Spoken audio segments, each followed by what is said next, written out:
Welcome back to another episode of Strife's Talking Points, and this has been coming up quite a bit. This is actually in my current major news feed right now. This article first from the Business Insider. YouTube CEO refuses to admit that the site radicalizes users in spite of all evidence. Now, this is a major publication, Business Insider, and this is what their points are. YouTube CEO Susan Wojcicki was asked whether she believes that YouTube is radicalizing its users for politics during an interview on Monday at Recoded's Confederate conference in Scottsdale, Arizona. She would not outright deny this but said she believes the platform offers a diversity of opinions. That is true. YouTube has a diversity of opinions. All you have to do is watch multiple channels and you'll hear all kinds of stuff coming out of people. She also said that YouTube is clamping down on its video recommendations for any videos that are classified as borderline content. This will come up later. Borderline content is content that does not infringe upon YouTube's terms of service, harassment, any other type of rules. However, because it almost does, or the people who make it almost do, they're going to be clamping down on them as well. Her comments come after research and data societies found in 2018 that YouTube was a breeding ground for radicalism. Now, that is an interesting thing, and I'm going to get into that towards the middle of this. The question was asked by Kevin Rose, a journalist at the New York Times, who published a story days before investigating the radicalization of young people on YouTube. Rose's story tracked how one young man, a college dropout, sought direction via YouTube videos and was slowly seduced by the alt-right. Except for, if you read the article, he was moved to the left. That's in everything I've seen. Is he talks about how he starts falling down this quote unquote rabbit hole to the right-leaning people, the alt-right people who believe in individualism, freedom of speech. Some of the people he tracked were Islamophobic, and actually have a picture here. Jordan Peterson's in there a few times. There's Sargon of Akkad, Anita Sarkeesian.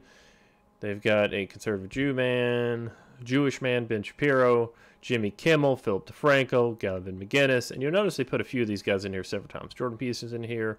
I believe that's Stefan Molyneux, Lauren Sutherland, ContraPoints, Computing Forever. Anyway, so what you have is he was slowly seduced by the alt-right, except for in the actual stuff you see, YouTube actually more or less took him down that hole and then moved him back to the left over time. Through the experience of Caleb Kane, a 26-year-old who said he was sucked into alt-right politics through YouTube, has since become a vocal critic of the movement via YouTube. That's the thing. He went down this way and then YouTube moved him back, because here's the trick. If you allow a diversity of opinions on your site, in your reality, your opinion can change, because you will hear some really stupid ideas out of people. You will hear some really bad opinions, really bad thoughts, really bad rationalizations. And if you have a lot of different opinions, a lot of different people producing different content, you can move around, you can learn your own stuff. We don't want, this is from Vox, we don't want to be knee-jerk. YouTube responds on Vox on its harassment policies. Vox targeted YouTube through a coordinated effort using Pride Month, developing videos, prepping this to push this all this month. I just can't stop seeing that as the reality that Vox, a major news organization, one of the last ones to be valued, as you've seen company after company, digital media company, especially news-oriented sites, falling apart since the algorithms have changed at YouTube, at Facebook, on these different things, on these different platforms. They've changed their algorithm. These companies are losing ground because of it. Vox journalist Carlos Maza's decision to speak out about harassment he's been facing on YouTube was highly publicized battle between two media companies and the broadened public debate on how YouTube policy what is and isn't allowed on the platform. Debunking someone's ideas are allowed on the platform, attacking someone directly are not. However, Carlos Maza, if you go to his Twitter, if you read his stuff, he calls for actual political violence. He's directly starring someone in his Twitter bio, as last I saw. I'm not going to go to it right now, but he was calling Tucker Carlson a white supremacist, directly attacking another. And Carlos Maza has said one of his primary functions about being on Vox and in the media in general is to take down Fox News, the major conservative news network for the U.S. Going after them, that's the point. When we look at harassment, there are a number of things we look at. First, we look at the context. Context is important in all things. Was the video an hour, 1 hour political video that had, say, a racial slur in it? These are different kinds of videos. We look at the context. That's really important. We also look to see if it's a public figure and if it's malicious with intent of harassing. Right now, malicious is a high bar for us.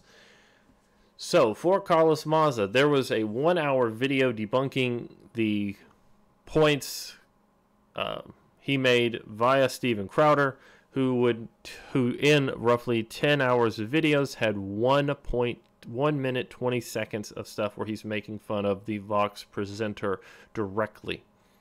That's it. Pretty much all of the terms he used for the Vox presenter were things Carlos said about himself. Carlos has also jokingly tweeted back at him about them being in love and about a relationship, such and so forth. So, that doesn't seem to follow because YouTube looks at the context of the video, not just a word said in the video, which I believe is key to all things. Moving forward, here is the Data Society Alternative News Influence, where they draw lines between anyone. This is any contact you've had with any person, period. And you'll see several of these. Stephen Molyneux has contact with Steven Crowder. Then you'll have Dennis Prager, Ben Shapiro's, Michael Knowles, James O'Keefe, No BS. You have all these different pieces falling in, and they just link them all as alternative influencers. Dave Rubin, a married gay journalist who does interviews on his sites. He just wants to get people on and have them talk for long periods of time. Generally, each show is an hour long. Some of them are interesting, some of them aren't. He does some Q&A, but he's not really pushing against them. He's just wanting them to talk. Ben Shapiro, a very high-publicized Orthodox Jew who's very conservative. His opinions follow very much religious. You have a black conservative woman here who has been the target multiple times of defamation from even political leaders. She had this happen as a misquoted, out-of-context quote played in a congressional hearing about her, where the Democratic member played a clip, audio out of context, shortened the clip. You didn't hear the question that she responded to and tried to use that as a way to take her down. It took almost, I believe, 40 minutes before someone was able to ask another question and a response be given to what happened, and she was not happy about that at all. Carl Benjamin, a UKIP member who recently ran for political office as an MEP, he is very much a liberal. Tim Pool, up here in the center, he is a journalist. He is actually doing reporting, news, and opinion, is starting his own news channel. Highly recommend you look into that. He's 1,000 times better than I am, but hey, I'm the one doing the video. Milo Yiannopoulos, Milo, he is basically a high-end provocateur. He does shock comedy, also a gay man. He's married to another man. So I don't know how you start lumping all these people into radical people on the right wing. These are people who a few years ago would have definitely been thrown into the left sphere. However, now the links are to make this all seem right wing, far right stuff. It's crazy. This chart, this whole study they did has been debunked so many times that I just can't believe it's still used. And by Business Insider, who threw this up as one of the talking points, and they hark back to it here again about YouTube breeding ground for radicalism. Now, One of the things that came up in her article was context and demonetizing and clamping down on borderline content, things which do not violate its policies. This is an article real quick from the Daily Wire. Sorry, I'm kind of rambly, but this is just driving me up the wall. I want to get away from this, but it can't. It keeps sucking me back in. YouTube decided to demonetize all of a conservative comedian and commentator Steven Crowder's videos in a response to left-wing Vox employee complaining that Crowder repeatedly made fun of him because of his identity. You go back to the Vox article. Was it an hour-long political video that had, say, a racial slur in it? I believe he calls him a Mexican, which is not a racial slur. There are different kinds of videos. We looked at the context, and it's really important. Context is important. However, borderline, taking context out and just saying this could be something that someone somewhere could be offended by. I fully expect over the next few months that YouTube demonetizes everything and YouTube as a company ceases to exist because everyone will be demonetized. There is no way that YouTube can continue this. They'll only have the legacy mainstream media as their money. They're destroying themselves in this attempt to shut things out. And I'm going to do a story here on Axios because I've found that Axios is doing a very partisan take on every news story. I covered their Jared Kushner interview where they're just repeatedly going after the same points and really just trying to force this narrative out that is untrue. Again, here is the New York Times story. I just have the first page here. It appealed to me because it made me feel a sense of belonging. I was brainwashed. Except in his own story, watching YouTube videos, following through, having the discussions, pulled him out of it. He started going down a rabbit hole, and then the same stuff pulled him out. Now, I would like to say that if you want to say ContraPoints is a right-wing radical video, you need to have your head examined. Philip DeFranco, definitely the middle-of-the-road fence, what I've heard, milquetoast fence sitter. He is dead on. He is just trying to have conversations, get people to talk. That's it. Lauren Southern, she's doing documentaries. Provocateur, Jimmy Kimmel, late night talk show. Crowder, the conservative version of a late night talk show. And you can go through this story. I highly suggest that if you haven't burned your New York articles for the month, New York Times, go read it. It is just a hit piece at YouTube overall, and there's no support to it. These are the pictures. It's the next few little pieces here are all the pictures of how the algorithm translates your views to recommended. Now, I do believe that eventually YouTube will have to pull this out. They will have to remove recommendations from their own service because the algorithm can't handle and doesn't understand what's going on anyway, and it just needs to be removed. So we're going to take their descriptions, left, center, right. Now, you'll notice here that Weinstein, Joe Rogan, Rubin Report, Pangburn, and Powerful JRE, I believe that is the clips versus the full version of the show. These are your center. Right, Jordan Peterson, Daily Wire. Daily Wire, I wouldn't hesitate to say, is a right-wing conservative organization. Jordan Peterson, much more to the left. However, for this, they're going to keep him on the right, so we're going to do the same. And the Patriotic Report, I've never heard of that.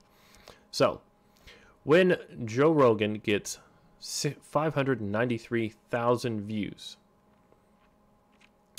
goes into recommendation, what comes out of that is he only receives 280,000 reference views. So out of the sample size they're using,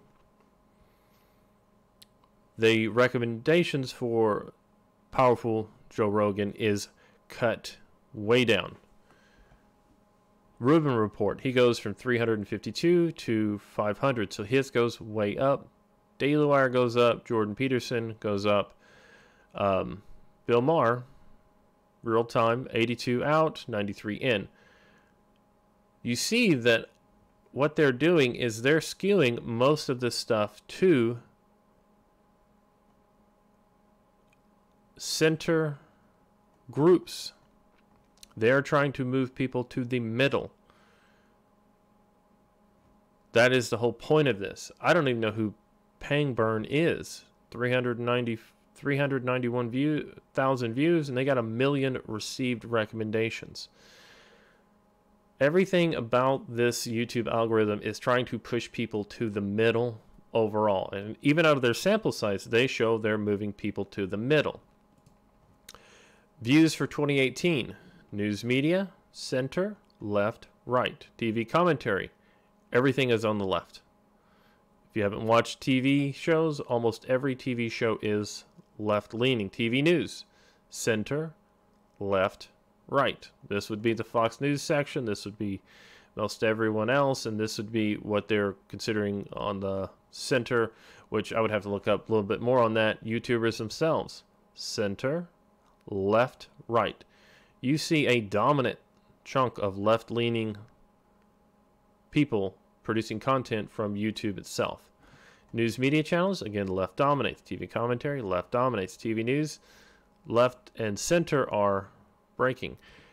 Number of YouTube channels, now here you go. You see a larger chunk of right-leaning conservative voices because YouTube is the only place they can exist. You can't get yourself moving into mainstream, and you see a lot of these through direct subscription models, i.e. going back to Steven Crowder here, who has the Mug Club. I believe now they're part of a larger organization called Blaze Media. There you go.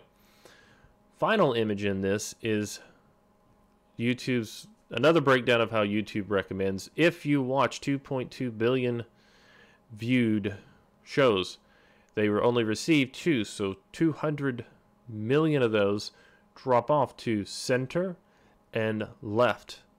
Again, 2.3 billion recommended views, 2.4 received.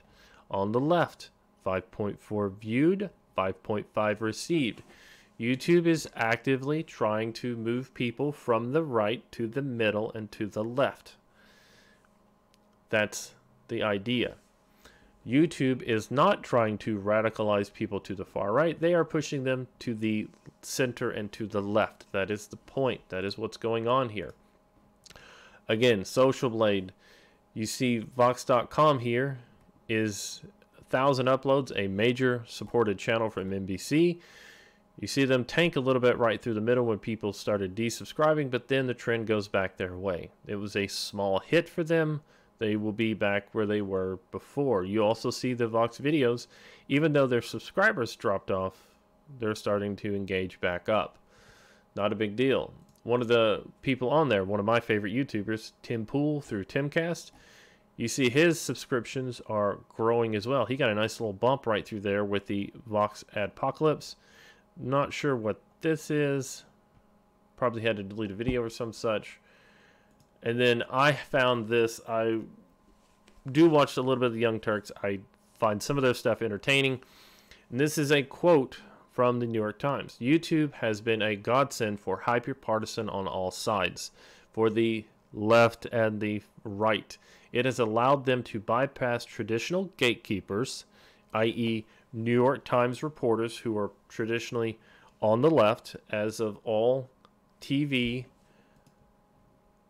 news and commentary, traditionally left or center, again left and center left, and has helped a once obscure commentators build lucrative media businesses.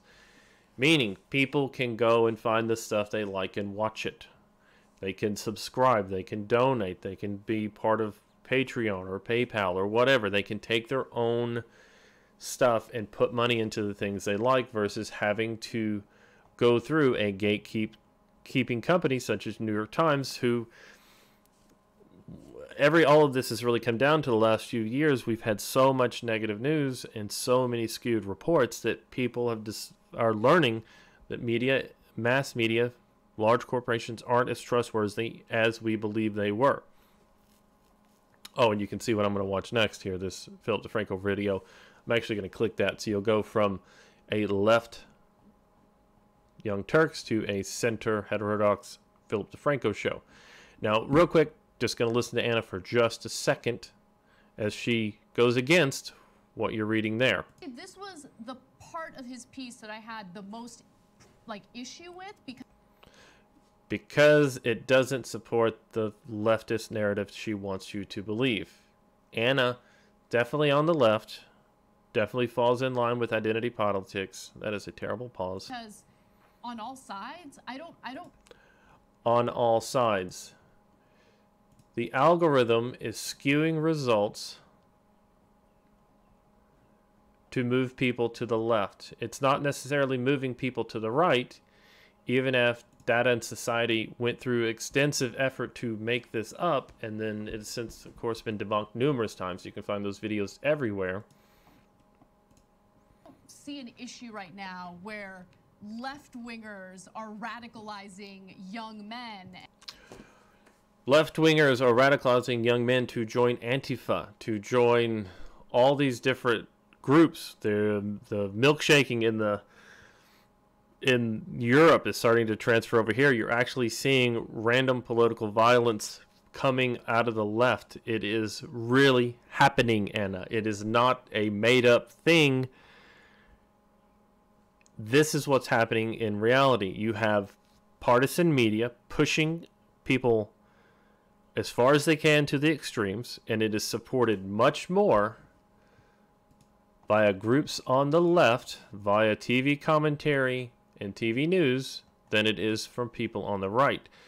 I haven't seen a single mainstream right-leaning person say they were pro-political violence, pro these violent actions. They are not. There is nothing I've seen from that in what you would consider mainstream. Now, if you want to go jump down some deep, dark dive and find some kind of group that supports some type of violence, make the connection to show where they receive political or mass public viewing. That's not there. There is no connection between those two. However, on the left, you have Vox Media via Carlos Maza calling for milkshaking of people, calling to make people afraid to join, to go into public. You have Antifa protesters dragging people out of their cars. You had one that attacked a Bernie supporter who was wearing carrying an American flag, and they drug her down the street. You've had people attacked in cars. You had the Marine attacked. You have leftist violent attacks, and on the mainstream media, through CNN, through MSNBC, they're telling you this isn't the problem. These violent attacks just happen. All of it is coming out of the overall use of social media as radicalizing. And when you clamp down on every single voice that doesn't violate policies, and you're saying, hey, you're almost violating policies, but not quite, but we're gonna strip your ability to earn a living off of this as well. And then you have this saying, I don't see the left violence there because I don't think the left is violent, even though they're actually being violent.